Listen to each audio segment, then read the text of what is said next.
السلام علیکم ملګرو. بعضې خلکو د خبرې له نن سبا ډېره هوا ورکړې ده. وایي مولا د امن خبره نه کوي. راشئ واورئ د حضرت مولانا شیخ ادریس صاحب ورور مولانا محمد یوسف صاحب په تازه ترین حالاتو باندې د تیرا د خیبر په حالاتو په ظلم باندې خبرې کړي، په امن خبرې کړي. ضرور یې واورئ. او دغه د دین دشمنانو ته چې په اصل کې د الله او د الله د رسول دشمنان دي، خو دغه بې غیرته په ښکاره باندې د الله او د الله د رسول دشمني نشي کولی، نو په دې طریقه باندې د علما کرامو دشمني کوي، یعنی د الله او د الله د رسول دشمني کوي. نو راځئ د شیخ صاحب دا خبرې واورئ او ورپسې بیا یو بدکاره او یو فاسق او فاجر د علما کرامو پسې خندا کړې د خبرې کړې دي، او بیا یو دوه نوجوانان راوچت شوي دي او هغه له سافټویر اپډیټ کړی د جواب یې ورکړی. هغه هم ضرور واورئ او که ویډیو هم خوښه شوه نو لایک یې کړئ، چینل درسته را سبسکرایب کړئ. راځئ د ویډیو طرف. خلق ولې ظلم کوي خلکو سره؟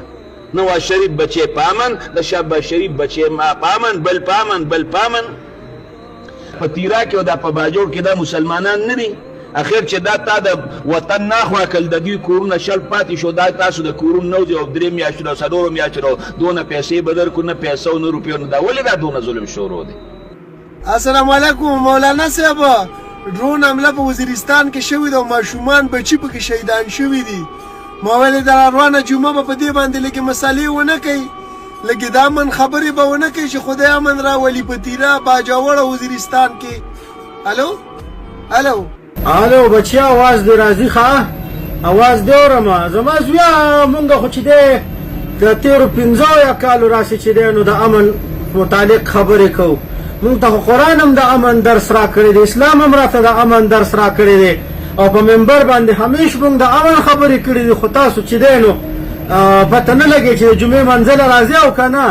تاسو خو پته نشته په پټو کې چې ته کونې ورکوئ، جومات ته سر نه رادننه کوئ. خدای مې بېخو باسه مخکې وایه زویا. اواز مې نه درځي. راځي علي صاحب، علیم صاحب، مفتي صاحب خبره ولې زویا؟ تېره جمعه خو په ساقي جان پسې خیري هزار او رد بد د منبر نه ویلي. د هغې نه مخکې جمعه هم چې کوم دی ماشاءالله د ایران د امریکې او د اسرائیلو د جنگ د امن خبرې وکړې، داسې منیر هم وکړې. ما ویل خیر دی دا جمعه په د وزیرستان باندې خبرې وکړو، تیرا باجوړه باندې چې خدای په امن راولي. الو ولې نه زویا؟ مونږ خو کار ما درته وویل چې زمونږ کار د امن دی بچې. انشاءالله په امن به هم خبرې کوو، په حقوقو لباد به هم خبرې کوو. خو ګورې د دې نه ټولو ناخمه مسله دا ده چې کله د الیکشن وخت راشي نو تاسو نه بیا مونږ ګیر شو که نه بچیا. جلسو یا تاسو بیا چې دی خپلې ویړکې میړکې لیږئ ته کې عمران خان ته ګډوئ که نه. ښه زویا مونږ د نیرو تاسو بیا وایئ مولا په اسلام څه کوي، دی خو اسلام آباد غواړي. نو دغه ټیم کې د نظما زویا مونږ یېرو که نه. ښه مونږ دغه ټیم کې هم لږ یادوه او که نه د اوټ ټیم کې زویا مونږ یادوه. دا ټیم کې به بیا مونږ ستا پر یاد صحیح اورو. اوس خو ستاسو چې کوم د مور صحیح میړه دی خو سوخېله پرېږدي دی که نه.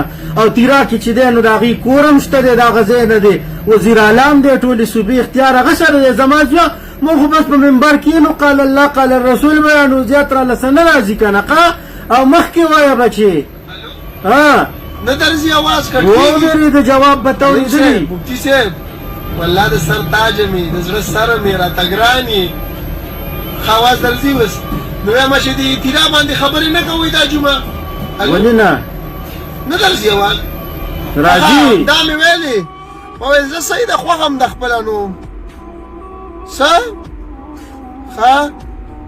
نو لکه ته څه وایې چې اوس ما ته چل مه ښیه، زه پوهېږم. ښه صحیح ده صحیح ده. تا علمې تا ته زه چل نه شم ښودی، لکه ته په خپله پوهېږي. ښه صحیح ده علم صاحب، خفه نه شي خفه نه شي. زه حدیث کاټې وایي زه علم یم قاري مفتي یم، وایي ستا څه کار دی ته څوک یې چې زه ما ته وایې چې داسې ووایه. وایي زه به یې په خپله خوښه ویم. وایي که زه هسې منیر یادوم که ډونالډ ټرمپ یادوم که نتنیاهو یادوم، وایي ته څوک یې چې ته ما ته وایې. وایي قلار کښېنه، وایي دا کار زمونږ دی چې ته وایي که مونږ جلسه کې د عمران خان خور ګټو و که د بل هغې کې ګټو. وایي مولوي صاحب ستا زمونږ په ډانس کې څه کار دی؟ تا نه خو وایي مونږ امن غواړو. نو د کوتای زامنو اوټ خو راله راکئ که نه چې امن رانه غواړئ.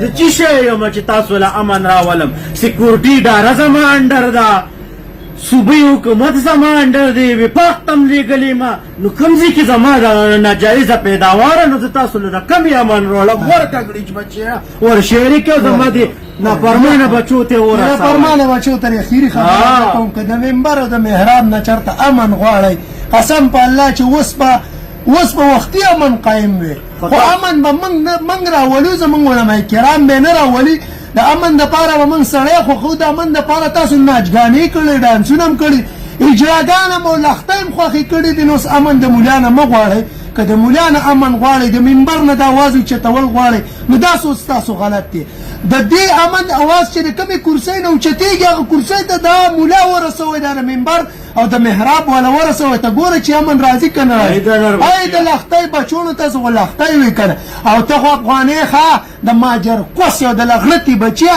خپل افغانستان دې سم که چې مخکې غاښونه ورته خلک وستې او ټټاټټ دی سله راباندې خوله راسپلې ولې راباندې قهر جامې اچې خو د بغرۍ بچې زما په پاکستان زما په علما کرامو کې دې کې به کار نه ساتي د تالیشت کوسې بچې خپل افغانستان دې ټیک که د په خور دې ولګم